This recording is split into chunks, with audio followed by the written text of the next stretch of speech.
Oh, thank you very much. Now, we welcome two patient advocates here that have very important roles in the change of mindset of society and already reached a lot of changes in society and progress regarding awareness for real risk factors for breast cancer in an early age.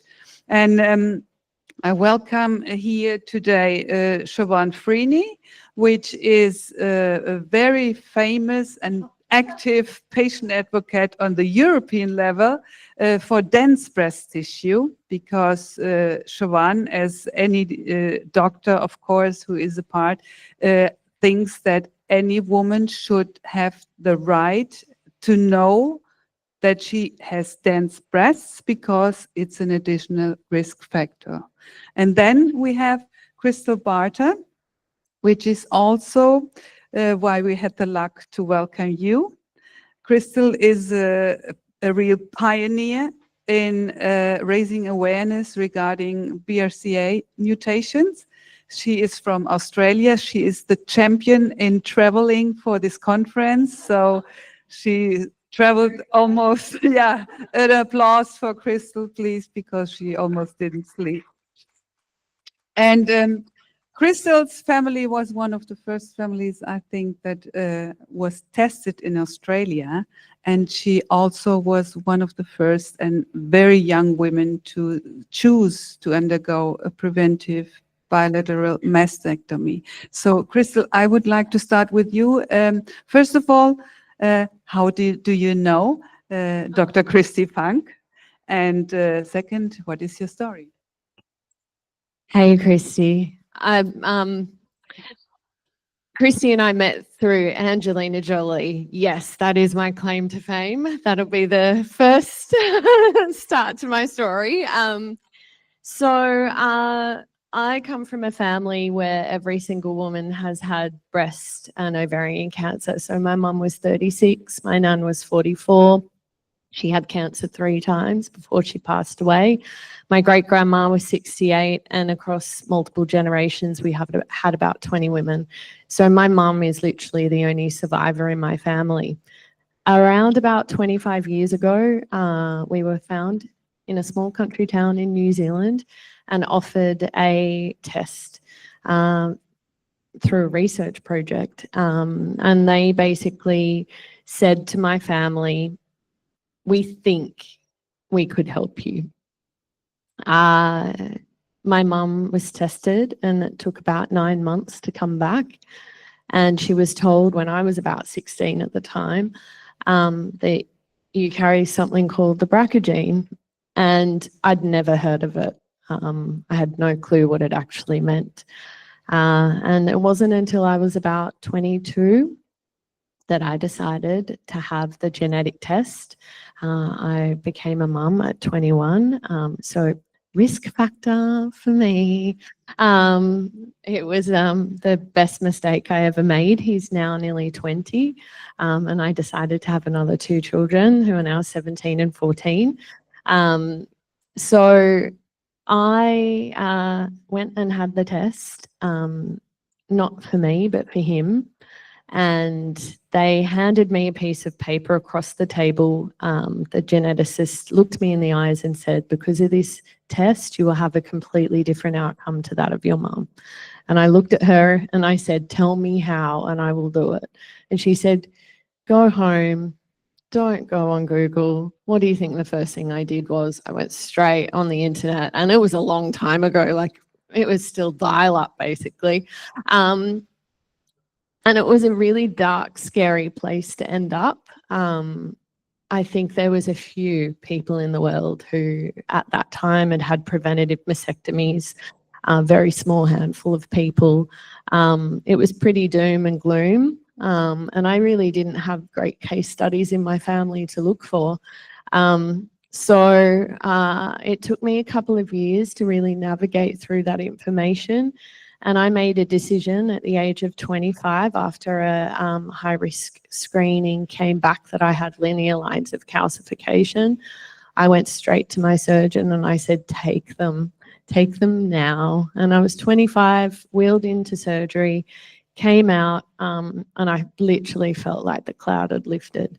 For the first, I faced the fire, really. There was no one in Australia that I could turn to. I shared my story with 60 Minutes in the hope that I could help other women. Thousands reached out to me saying, I've just had genetic testing. I've got a family history. Can you help me? So inadvertently, I became a leader when really I was just putting one foot in front of the other myself. So the surgery didn't end up working for me. I ended up having 7 different reconstructions over a 9-year period, and I sit here completely flat today. And I don't regret it at all. I would do it 7 times over to not face what my mum faced, and to not face what the other women in my family had faced. About 20 weeks ago, I had my last ovary removed, so I'm officially in menopause now. I think I look pretty good for someone in menopause. So I take my HRT every day because otherwise I would have had my mother's menopause because she had a tumor on her ovaries in her 40s. And watching her go through surgical menopause at 40, she was so depressed, couldn't get out of bed. Her hot flashes were horrific. She really suffered, and she's paying the price with, cardio issues and osteoporosis and you name it. She's the textbook for what I didn't want to happen to me. So I sit here. My husband calls me the empty cupboard because I have no cervix, no uterus, no ovaries, no boobs. Everything is gone. And I literally do follow, kill me now, but I do follow Christy Funk's advice because I don't drink anymore. Look, it's really hard. I'm not going to lie. My friends have way more fun than I do. But I feel better for it. I feel, I generally eat as much plant-based as I can, other than the horrible steak we had yesterday. That'll teach me. So, I've tried to do everything that I can to have a little bit of longevity in a family that was never gifted that. So, 100% guarantee I'm going to die of something. We all are. What I have tried to do with my story and what genetics testing has given me is a choice to try and prevent and prolong my life. And to sit here as a 41-year-old woman with 3 beautiful children, a wonderful husband, I feel like no matter what happens from here on in, I have done the very best that I can. That's super impressive, Krystal, and it's really unbelievable. You look at least 15 years younger than you are. So that's an adverse effect of your hysterectomy or total hysterectomy. Anyways, she left out a little detail. It was actually Angelina Jolie that asked her to meet with her because Angelina Jolie was following Krystal's story, and she got really inspired and also encouraged by Krystal's story. So it was Angelina that introduced herself to Krystal. Hi, I'm Angelina Jolie. Not really. Krystal said, I'm Krystal Barter. I know who you are. I read everything about you. Now, Siobhán, I would like to know how your tumor could grow to 8 centimeters. 7? Oh, sorry. Only 7. Only 7. Okay. So much small. How could that happen? I mean, Yeah, so that was my question. That was the question probably that led me into patient advocacy, and probably no doubt the reason I'm here today, and I've spoken at many conferences over the last couple of years in particular. So I live in Ireland, and it's an island, and we have a small incidence of breast cancer compared to many countries that you all represent here. We have an incidence of about 3,500 to 4,000.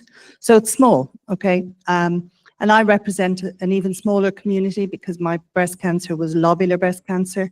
So that's 15% of, well, thereabouts of all diagnosis. It's one thing I would like to say, that we've had 2 full days talking about breast cancer, and I think it's particularly important that we focus on all of the different subtypes, because my particular subtype doesn't feature very well in clinical trials, and it's really important that we raise the level of awareness that breast cancer isn't always a lump. Breast cancer isn't just one disease. There are lots of different subtypes within that. Anyway, I was diagnosed. The good news is I'm almost 9 years post-diagnosis. So I think that's a little bit of a lift. I take an occasional drink still. I don't follow Christy's. I feel pretty guilty about that now, Christy, to be honest. But anyway, I do believe I was relatively healthy. I was particularly in sport prior to diagnosis. I'd had my kids. I think life was beginning to kind of go on the rise. I had just started a new job. I was feeling quite good. I had come out of a period though where I had a lot of silly things, like, I had rashes, I'd had cellulitis after a flu jab. I'd had a few incidents where they were treating me for asthma. I never had asthma in my life. So there were lots of things going on in my body. And it was my pharmacist said to me one day, take a look at what your GP has prescribed for you over the last while, because it was actually my pharmacist who brought my attention to it. So I wasn't too happy with it, but my husband was diagnosed in 2015 with prostate cancer. So that kind of took my mind off how I was feeling. He was an early diagnosis with a blood test, and he's also living a very good life now. So he's a really good example of early diagnosis, and I'm probably not so good an example of early diagnosis. So I had been having mammograms throughout my 40s, primarily because a very good friend of mine developed breast cancer. A little bit of an awareness in there, so to see. I had private health care, so I was able to access mammograms. And I also had a palpable area in my right breast that really I was aware of, particularly towards the latter stages of my 40s. So I'd had it checked out a few times. I was told I had breast cysts. I'd sailed through menopause. I remember that specifically being said to me. I didn't quite understand why. I remember saying, but what if, I've got these cysts and a lump was to develop, and I was just told, look, relax, you'll know the difference. So off I went. I enrolled with the breast cancer screening service, as you do as soon as you're eligible. And I had a series of clear mammograms. So I'll just focus on the last breast cancer screening mammogram I had. 6 months after that, I'd had a shower, and for no particular reason, because the palpability had remained, but it had been checked out several times. So for no particular reason, I noticed just a teeny little tuck on my nipple. It looked like somebody had put a little stitch and pulled it back. It wasn't going, as often, they tend to drift from side to side. But this looked like, somebody was just tugging at it a wee bit. And then from day to day, I wouldn't see it again. But again, my heightened sense of awareness, no history of breast cancer in the family for no particular reason, just something didn't sit with me. And I went to my general practitioner, and funnily enough, I didn't go to the guy I normally saw. I went to see a woman. I thought perhaps, there'd just see someone else, get another pair of hands and another pair of eyes. So she sent me for triple assessment, and within a fortnight, I had a diagnosis of, as you say, 7-centimeter invasive lobular breast cancer. I had a neoadjuvant chemotherapy. I had a mastectomy. It was unequivocal. I was going to have a mastectomy, regardless of the fact that I was having chemotherapy. So the chemotherapy was really a systemic treatment to treat, hopefully, anything that was drifting about. And I had auxiliary node clearance because I had metastasis to my nodes, well, spread to my nodes. So my question immediately was, how long, and we were talking about time, so time means different things to different people. So my thing was, well, how long has this been there? And, you know, I wasn't really getting very straight answers to that. So that kind of consumed me a little bit. It certainly was a source of anxiety because I wasn't getting the questions. I was told initially six months. So I thought, okay, well now this is 6 months there, and my level of ignorance was high at the time. I didn't understand as much as I do now. So I thought, well, this is aggressive. This is going to kill me. I'm not going to live. You know, I hadn't started chemotherapy. I hadn't seen an oncologist. But I thought now, because of what had been said in response to my question, I thought this has to be aggressive. You know, to be so big within a 6-month period, there's something seriously wrong here. And then I read up a little bit about lobular breast cancer, found out a little bit, like you shouldn't go on Google, but you know, sometimes you should. And so I discovered that classic lobular grows very, very, very slowly. So now I thought, well, you know, slow growth, even, you know, with very little knowledge, you can kind of generalize on that a little bit and say, well, likelihood is it's been there longer than 6 months.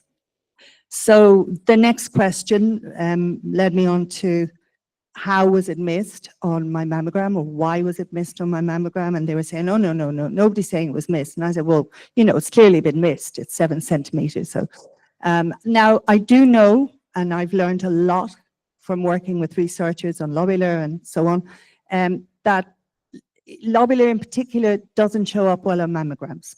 So we've just put that caveat out there. But I'm not really here to talk about lobular. I'm here to talk about the other thing that I learned. But it took me maybe 2 to 3 years. And oddly enough, or, you know, it is a little bit odd that we meet, because I had read a lot about Krystal, because Krystal knew a lady called Nancy Capello. Nancy's since passed away.